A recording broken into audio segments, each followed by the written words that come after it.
Os programas e desenhos mais bizarros e assustadores da TV Cultura.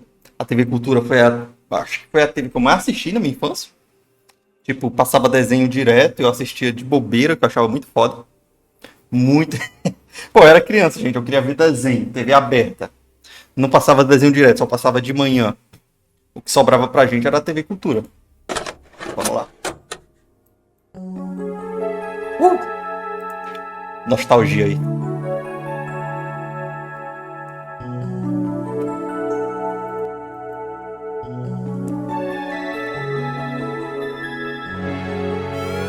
Nossa. Se você cresceu assistindo aos desenhos que passavam na TV aberta, em canais como SBT, Globo e, é claro, a TV Cultura, com certeza guarda boas memórias dessa época. Mas Sim. preciso confessar, a TV Cultura sempre teve um lugar especial no meu coração. Desenhos como Cyber Chase, Os Camundongos Aventureiros, Timothy Vai à Escola e programas inesquecíveis como Castelo Rá-Tim-Bum e Mundo da Lua eram... Pô, Cyber Chase era muito foda, tá? Eu me sentia burro assistindo Cyber Chase. Me sentia um idiota. Não sabia fazer conta, não sabia fazer fração nessa porra. Mas era muito bom, velho. A musiquinha de Cyber Chase não tem como. Era muito bom. O que eu mais amava. Timothy Vai à Escola, eu achava bizarro. A diversidade E o Sete Monstrinhos também era bizarro. Eu era o número 7. de conteúdos era incrível. E eu tinha uma paixão especial pelos programas mais estranhos. Eram criativos, únicos e, às vezes, até bizarros. Justamente por isso eu não conseguia tirar os olhos da tela. Mas vez ou outra a TV Cultura ultrapassava o limite da estranheza e nos presenteava com algo verdadeiramente peculiar. Dango Alguns Balango era programas foda chegavam também. a ser assustadores. E é exatamente sobre isso que quero falar hoje. Prepare-se para relembrar ou descobrir algumas dessas produções que marcaram a infância de muitos.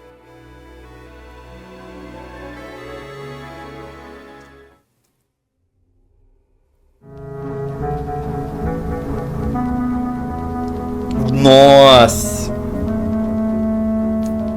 Mano, as aberturas desses desenhos eram muito boas, velho. Eu me lembro de. Acho que vou lembrar de todas que aparecem aí. Eu me lembro que na minha casa não tinha parabólica. A gente tinha apenas a TV local, né? Que era SBT e Globo local aqui do Ceará. E não tinha parabólica. Aí eu ia pra casa do vizinho. Eu passava o dia assistindo mais ele. O dia. Era muito bom. Eu me lembro. Essas memórias deviam ser das férias, porque.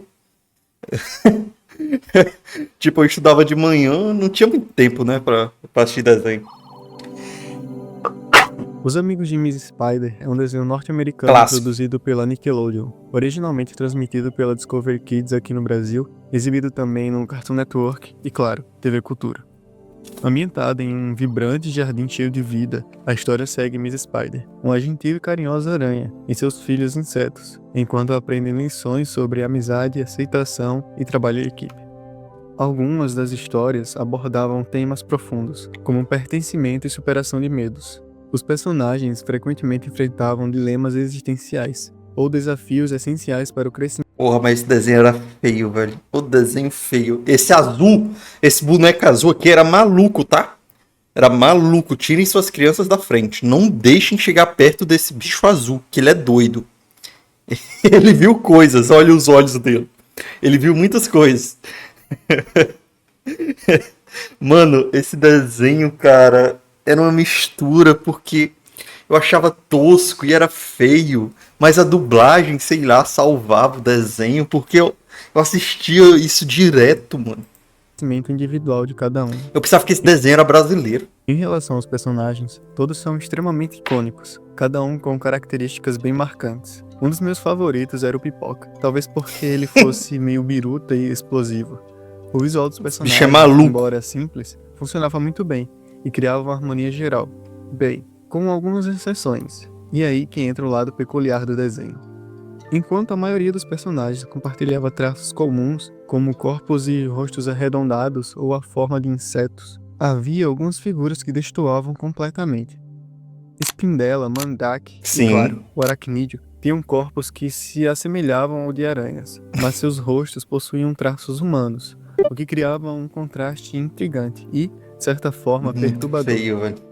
O Aracnídeo, em especial, era o mais peculiar entre eles. Sempre mal-humorado, Ele adorava semear a desordem e às vezes manipular as crianças.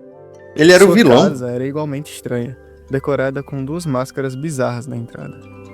Não sei exatamente porquê, mas aquele ser pálido com um rosto andrógeno, de batom vermelho e ligeiramente humano, sempre me causava um desconforto inexplicável. Meio Michael Jackson, né, gente?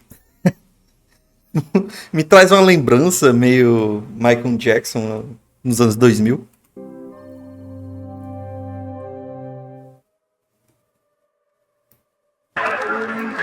Oxi.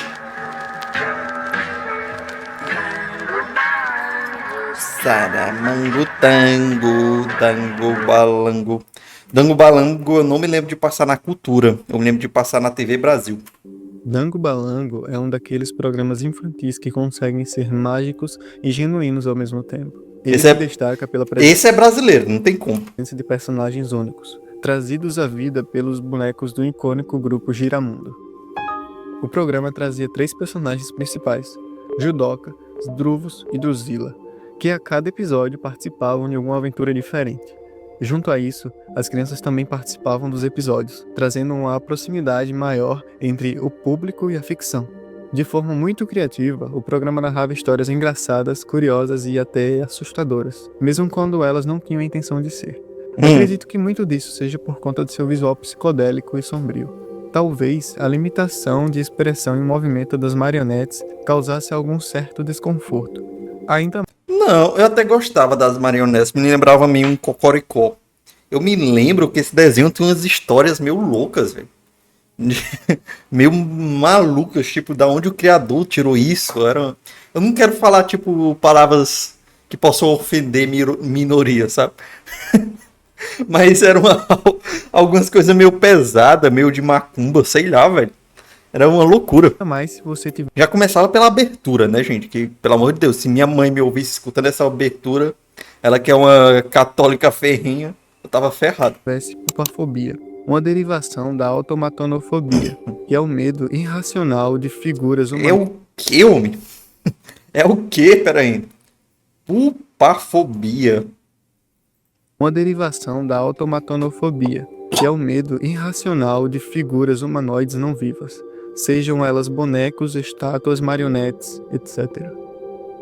O design dos personagens, embora fossem psicodélicos, eram muito criativos e bonitos, tirando um personagem específico. Vixe. Mano, pra que esse som, velho? Que irritação no ouvido. Que chato.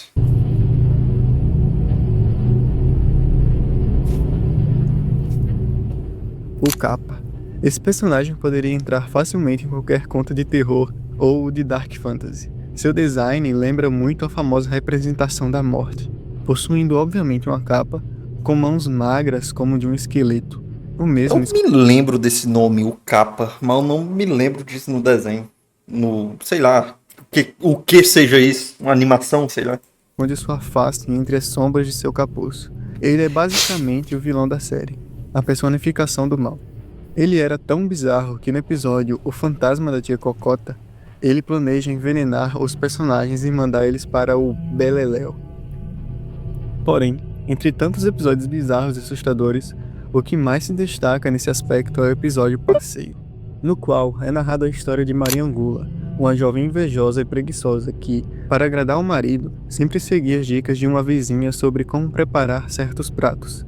Até que um dia, a sua vizinha se cansou e sugeriu que Maria utilizasse os órgãos de um defunto para preparar um ensopado especial para seu marido. Apesar do sucesso do prato, naquela noite, Maria É isso, gente. Que porra é essa? Os caras se perderam, se perderam. Não. Porra, velho, que porra é essa animação? Mano, isso aqui é pra criança, já passava de manhã. começou a ser atormentada por uma voz fantasmagórica, exigindo que ela devolvesse os seus órgãos. O corpo do defunto profanado apareceu, com sua barriga vazia e, em vingança, arrancou o coração de Maria. Sim, canibalismo num programa infantil passando Parece uma história do Stephen King, porra. Porra é essa, velho? Os caras se perderam demais. 2 horas da tarde. Mas o que realmente causou os maiores traumas foi a música de abertura. Ela é uma Não, é a melhor coisa que tem do desenho, pô. absurda de sons estranhos e uma letra igualmente bizarra. A canção descreve um ser com pescoço de cabra, bunda de calango, focinho de fada, rosto de monstrengo, cara de minhoca e mãos de pernilongo. Não faço ideia de que espécie de criatura seja essa, mas sempre É o Dango Balango. imaginar. Ele jogou isso no chat GPT.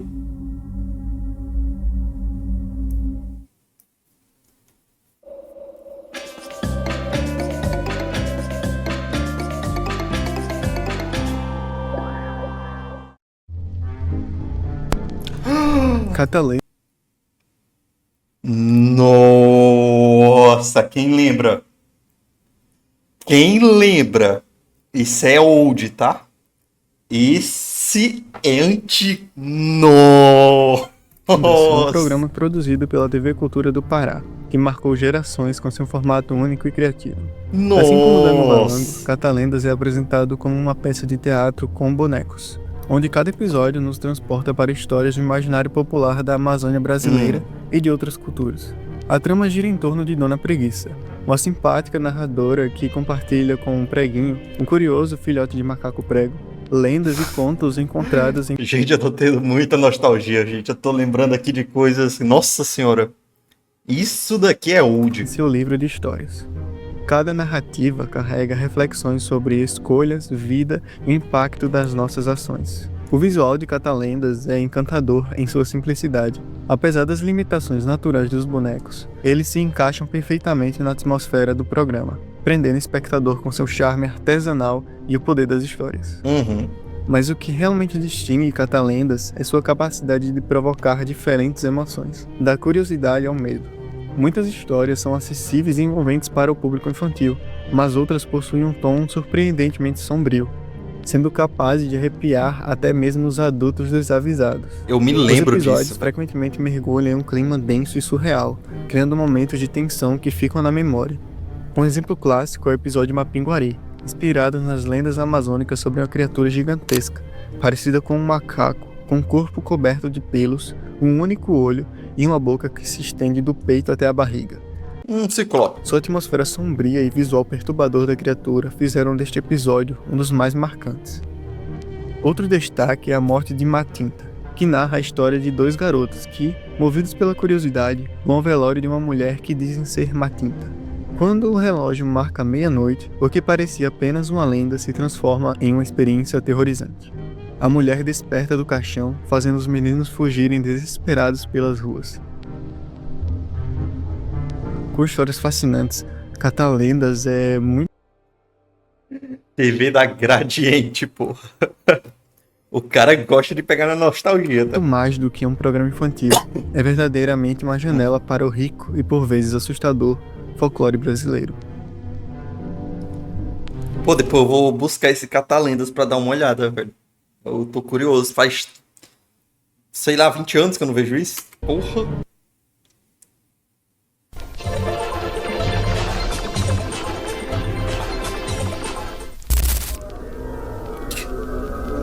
Mano, que é isso, gente?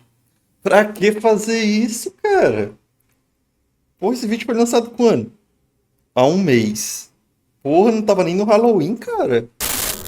Pra que essa tensão toda?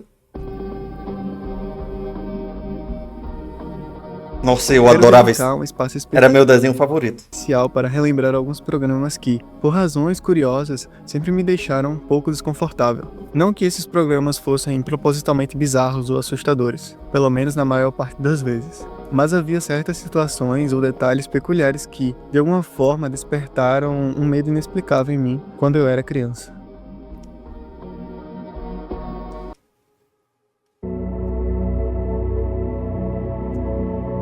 Nossa, que programa perfeito. O mundo de Bigman era perfeito, perfeito. Embora o programa fosse bem caótico, sua maneira única de ensinar sobre ciência era fascinante. Todos os personagens eram bastante excêntricos, mas um em particular sempre me causava um certo desconforto. Lester, o rato. Ele não fazia nada de errado. Melhor personagem, pô. Era engraçado e carismático, mas eu sempre tive uma certa aversão a essas fantasias que misturam características humanas e animais. É a mesma sensação que eu tinha com aqueles dois ratos que apareciam nos clipes da Xuxa, que me incomodavam. O cara tinha medo dos ratos da Xuxa, mano. Que é isso? Que é isso, doidão? Não se expõe assim não, cara. De um jeito difícil de explicar. E claro, não posso deixar de mencionar o Tchutchucão, que Pô, o também me Tchutchucão, melhor personagem, pô. causava um Sai desconforto fora. parecido. Ele na Disney, então, ele deve ficar traumatizado, né, pô? Não pode ver o Mickey que grita. Pô, tem medo do Tchutchucão, cara. Pingu era incrível.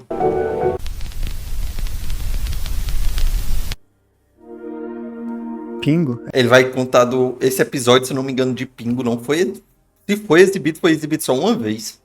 Mas se eu não me engano, esse episódio foi banido de Pingu. é sem dúvida um dos meus desenhos favoritos. E como todo mundo sabe, ele é bem tranquilo. Seu estilo stop motion é um verdadeiro colírio para os olhos. No entanto, existe um episódio específico que ainda me causa um certo desconforto.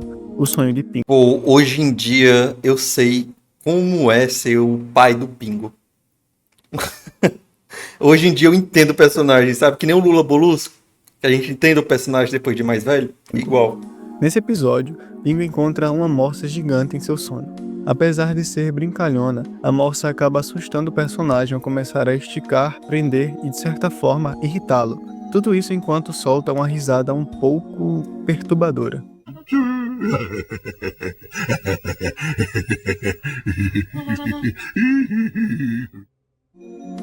O visual da morsa é, no mínimo, estranho. Há algo nos seus traços que simplesmente não combinam com o resto do desenho, criando uma sensação de desconexão difícil de explicar.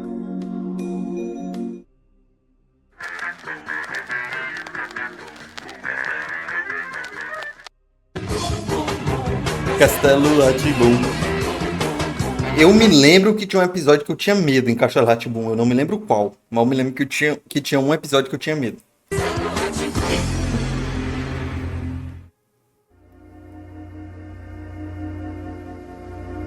Castelo Rá-Tim-Bum é sem dúvida uma obra-prima da televisão brasileira. Não há nada exatamente bizarro em sua narrativa ou nos personagens. Porém, o que me assustava ou incomodava era o visual de alguns deles. Curiosamente, esse desconforto talvez fosse o que mais me atraía para o programa. Personagens como o Godofredo, por exemplo, pareciam um dobe de uma realidade alternativa, com um visual peculiar e intrigante. Já o Real, Dr. né? Abobrinha tinha algo assustador em sua essência, talvez pelo seu desejo incessante de possuir o castelo apenas para si. A Caipora dispensa explicações, basta olhar para ela para entender. E por fim, o Etevaldo. Bem, ele é a própria definição de estranheza. Eu jurava que era o Ronaldinho que fazia o Etevaldo. Ronaldinho Gaúcho. Eu jurava, de pé junto, é o Ronaldinho que faz esse personagem. Fora essas abstrações, o programa sempre foi e sempre será genial.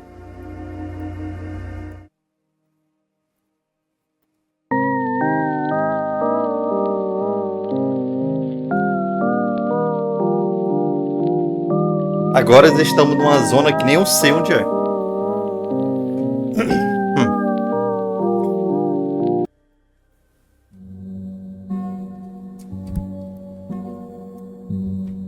Por algum motivo, esse programa sempre me provocava uma sensação estranha de vazio, quase melancólica. A imaginação fértil do protagonista, Lucas Silva e Silva, frequentemente criava situações que misturavam fantasia e realidade de uma forma que podia ser desconcertante. A atmosfera do programa contribuía muito para isso.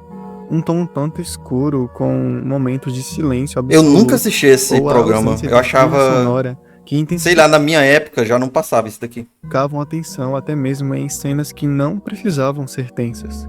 A paleta de cores também tinha algo peculiar, como se você estivesse dentro de um sonho, ou talvez de um devaneio.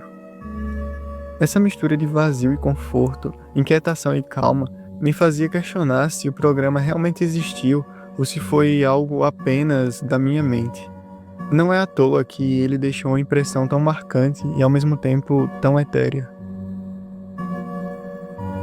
Não me marcou. Eu não sei se na hora que ele passava eu já não estava mais assistindo, sei lá.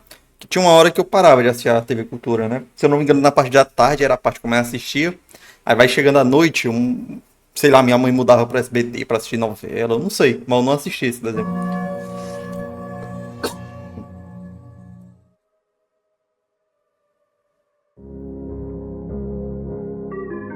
Que porra é essa? O estranho não é estranho por natureza. Ele é definido pelo olhar de quem o observa. O que pode parecer estranho para mim, talvez não seja para você, e vice-versa. Cada experiência molda a nossa percepção sobre o que estamos vendo. Por isso, é perfeitamente compreensível que você não concorde com a lista de programas que mencionei ou com os motivos que me levaram a citá-los. Curiosidade, alegria e até o medo são essenciais para o nosso crescimento como seres humanos. E o Sim. medo não está restrito a filmes de terror ou suspense. Ele pode surgir de lugares inesperados, até mesmo em coisas que não têm a intenção de assustar. Com esses programas, não foi diferente. O estranho pode sim ser assustador, mas também é fascinante e estimula o nosso lado lúdico, criativo e imaginativo. Sei que deixei de mencionar outros programas que podem ser considerados estranhos por algumas pessoas, como o Que Monstro Te Mordeu, com Pins ou o Gloob Gloob. Mas Porra, não se- Gloob Gloob eu acho que é mais aterrorizante do que tudo nessa lista, tá? Porra, eu tinha sei lá, velho, eu achava muito estranho o Gloob Gloob. Esses outros que ele passou aqui, Dangbala eu gostava. Amigos de Miss Spider também gostava e tal. Catalendas era meio estranho, sim. Era meio misterioso. Mas Gloob Gloob era estranho, velho. Os cabeça de peixe com cabeça de homem era loucura pra mim. Eu não citá-los conseguia. por não ter tanta familiaridade com eles ou por não terem me marcado tanto. Se você gostou desse vídeo, considere se inscrever no canal, deixar seu like e comentar. Pode ser uma sugestão de vídeo, um feedback ou até compartilhar um programa que marcou sua infância de alguma forma. Muito obrigado por assistir, fique com Deus e até uma próxima. Obrigado, cara. Olha aí, desejou que eu fique com Deus no final de um vídeo tenso desse. Pô, eu gostei do vídeo, vou deixar o like. Canal O Gabinete, recomendo, vão lá dar uma olhada. Me trouxe muitas lembranças da minha infância misteriosa. Pô, eu adorava a TV Cultura, velho. Não tem como. Era muito bom. Não tem como.